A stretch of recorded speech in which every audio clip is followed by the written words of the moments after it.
हाय दोस्तों, मेरा नाम गौरी गौतम है। आज हम हाई स्कूल के सवाल लेके आए हैं जो हम सीरीज चला रहे थे। Very important question, 10th class math. तो इसमें पहला क्वेश्चन है, यदि बहुपद एक्स स्क्वायर प्लस 4x और टू टू ए के शून्यक अल्फा तथा 2 बट्टे अल्फा, तो ए का मान ज्ञात कीजिए।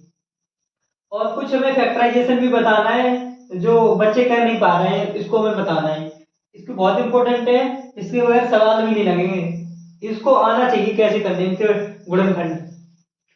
तो पहले हमें ये सवाल बता रहे हैं, बहुत इंपॉर्टेंट है। ये सवाल यूपी में भी आया है और सीबीएसई बोर्ड में भी आया है। तो देखो, सबसे पहले इसके लिए फार्मूला याद होना चाहिए। पहले इनकी तुलना करेंगे। A X square plus B X plus C बराबर 0 से। तो ए बराबर निकलेगा हमारा 1, बी बराबर निकलेगा 4 और सी बराबर 2a। एक फार्मूला होता है शून्यकों का गुणनफल गुणनफल अल्फा इंटू बीटा बराबर, जी भाई मेरा अल्फा की तरह काम करे। ये तो अल्फा पहले से ऑलरेडी दे रखा है, ये बीटा की तरह काम करेगा। ये होता है अचर पद, अचर पद बट्टे एक्स स्क्वायर का गुणांक गुणांक तो तुमने एक डायरेक्ट फार्मूला पढ़ा हुआ है जी, कैसे देखो अचर पद इसकी तुलना करेंगे तो ये सी और ए, ये फार्मूला बनता है। यानी कि तुमने कहीं पढ़ा होगा तो अल्फा इंटू बीटा बराबर सी अपॉन ए होता है। ये डायरेक्ट शॉर्ट में होता है। तो अब हम इनकी वैल्यू रखेंगे। अल्फा की वैल्यू कितनी है? अल्फा ये, बीटा बीटा की जगह हम रखेंगे 2 बट्टे अल्फा बराबर, देखो सी की वैल्यू कितनी है भाई? 2a है और ए की वैल्यू कितनी है? 1। ठीक है, तो ये अल्फा से अल्फा कैंसिल। अब दो दो बराबर 2a। तो जब हम a की वैल्यू निकालेंगे तो दो में हम एक का भाग लगा देंगे, सॉरी दो का भाग लगाएंगे तो ये कट जाएगा। तो a का मान कितना निकला? 1। तो ये हमारा इसका आंसर है। तो भाई इसको लिख लेना। ये बहुत इंपॉर्टेंट क्वेश्चन है, इसलिए हमने लिया है। वैसे हम फैक्टर बताने वाले थे लेकिन हमें ये क्वेश्चन इंपॉर्टेंट लगा तो हमने बताया है। इसको लिख लेना।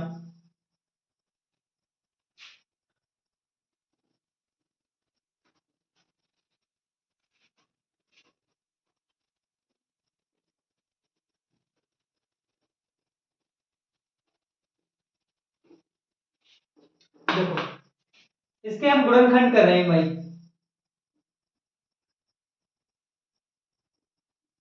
गुणनखंड गुणनखंड के लिए सबसे देखो, मैं एक ट्रिक से बताएंगे।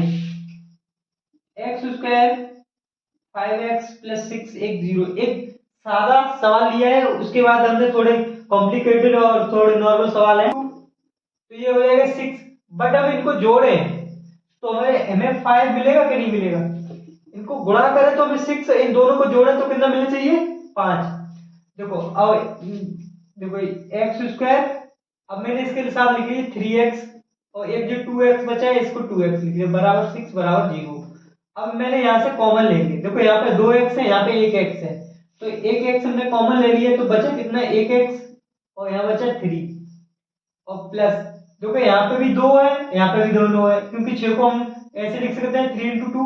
तो इसमें से 2 कॉमन हो जाएगा, 2 कॉमन ले लिए तो यहाँ बचा x और बचा यहाँ पे 3, क्योंकि 3 बचेगा बराबर 0। ये अब देखो पूरा कोष्टक कॉमन है यहाँ से, x प्लस 3 और यहाँ बचा कौन सा है? x और प्लस 2 बराबर 0। तो ये हमारे गुणनखंड हो गए। अगर इनको अलग अलग भी सॉल्व करने हैं तो x प्लस 3 बराबर 0 और x प्लस 2 बराबर 0, x बराबर -3 और x बराबर -2। तो इसलिए हमारे शून्य निकल आएंगे। तो हमारे फैक्टर तो हमें यही छोड़ देना चाहिए अगर फैक्टर करवाए तो, बट शून्य पूछे तो ऐसे। तो ये बेसिक होता है, ये बेसिक सवाल है। अब देखो हमें कुछ कॉम्प्लिकेटेड सवाल हैं उनको हम कराएंगे। देखो भाई, पहले ये इजी वाला सवाल देखो। X square plus 5x minus 24 तो देखो मेरे ध्यान से देखना भाई, गुणा करें तो हमें कितने मिलना चाहिए, -24, और इनको ऐड करें या घटाएं तो हमें प्लस का 5 मिलना चाहिए। तो देखो दोनों कंडीशन सेटिस्फाई होनी चाहिए। मैं इसको कर रहे हैं, कॉम्प्लिकेटेड है तो ध्यान से समझना भाई। गुणा करें तो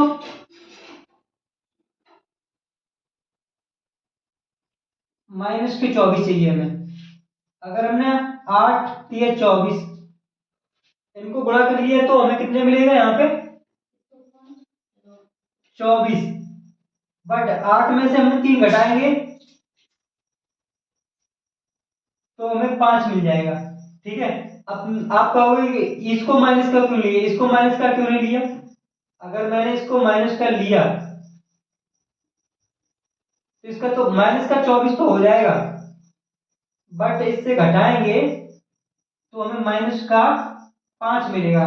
तो इसलिए हम इसको माइनस का नहीं लेंगे, इसको माइनस का लेंगे। x² प्लस के 8x माइनस का 3 माइनस का 24 बराबर 0।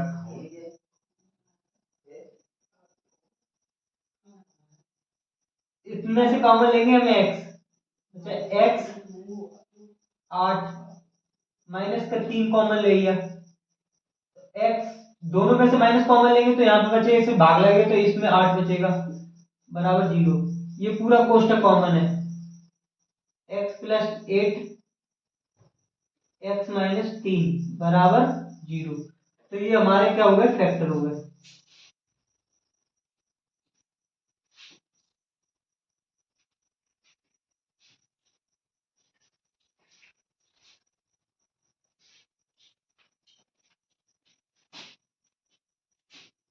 अब ये वाला देखो,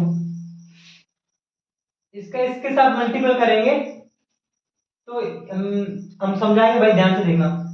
-4 हो जाएगा, इसका इसका साथ मल्टीपल होता है तो ये हो गए -4। तो हम गुणा करें तो -4 हो जाए, और ये जोड़े या घटाएं तो हमें कितने मिलना चाहिए, हमें -3 मिलना चाहिए। जैसे हमने लिखा 4 एकम 4, तो 4 में से अगर हम अब गुणा तो करेंगे तो 4 हो जाएंगे, बट हमें माइनस के चाहिए तो एक इसमें माइनस का लेना पड़ेगा। तो अगर हमने ये माइनस लिया तो इसमें -4 तो हो गए, बट अगर 4 में से अगर एक चला जाएगा तो 3 बचेगा, वो प्लस का। तो प्लस का तो चाहिए नहीं, हमें माइनस का चाहिए, तो हम यहाँ से ये नहीं लेंगे माइनस का, ये माइनस का लेंगे। तो इसमें से एक चला जाएगा तो -3 बचेगा कि नहीं बचेगा। बस ये ट्रिक होती है, अगर दिमाग समझ लगा लिए, अगर समझ गए तो बहुत आसान होता है उनका गुणनखंड।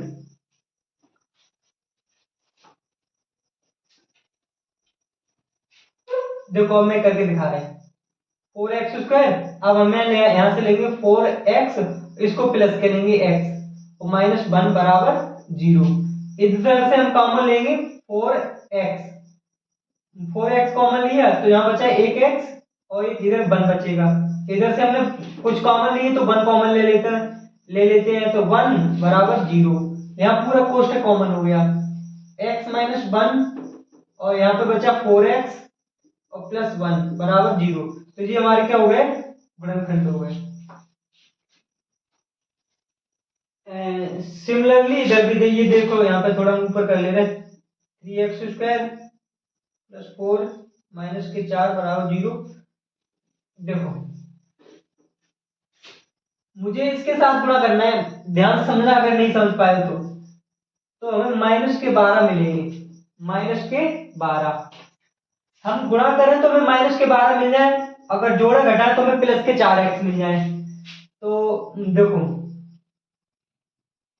6 दूनी 12, 6 और इनको 2 का गुणा करेंगे तो हमें 12 मिल गए, बट हमें चाहिए माइनस के, तो हमें एक चाहिए। अगर मैंने यहाँ माइनस लगा लिया और ये प्लस के कर लिया तो इसमें से 6 में से 2 चले जाएंगे तो हमें मिल जाएगा, मिल जाएंगे हमें कितने, माइनस के।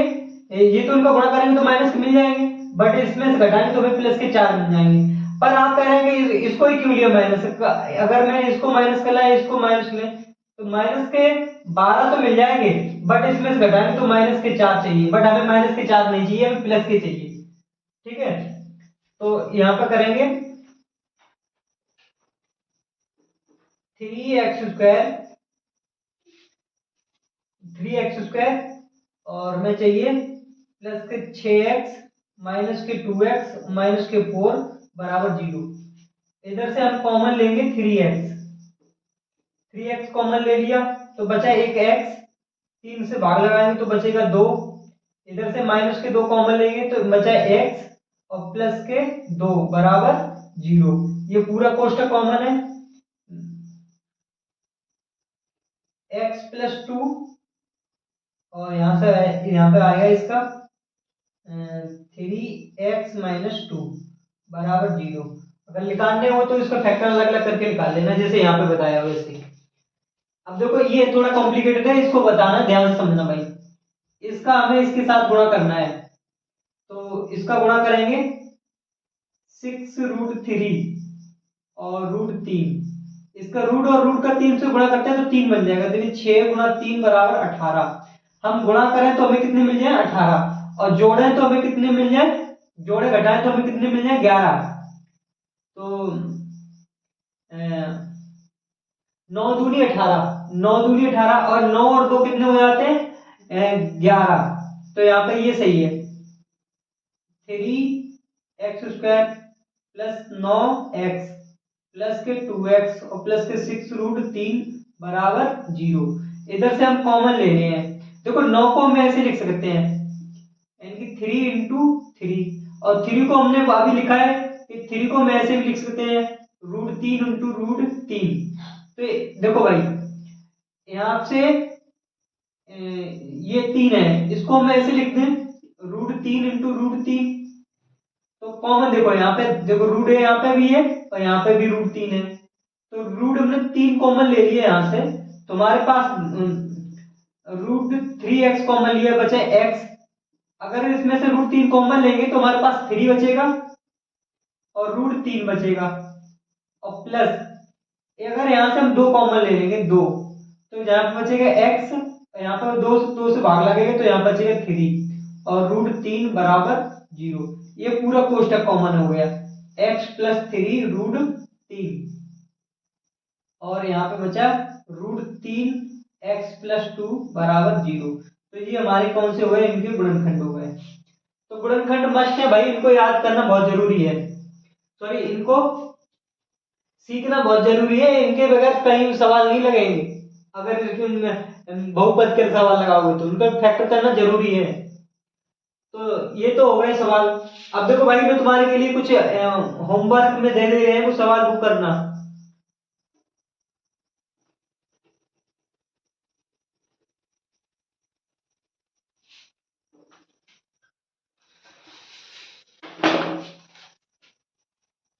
जैसे पहला क्वेश्चन है 8x² प्लस के 14x प्लस के 3 बराबर 0। दूसरा है 5t² प्लस के 12t प्लस के 7 बराबर 0। और एक तीसरा है x² प्लस 7 प्लस 10 बराबर 0। इनके गुणनखंड करना है आप लोगों को।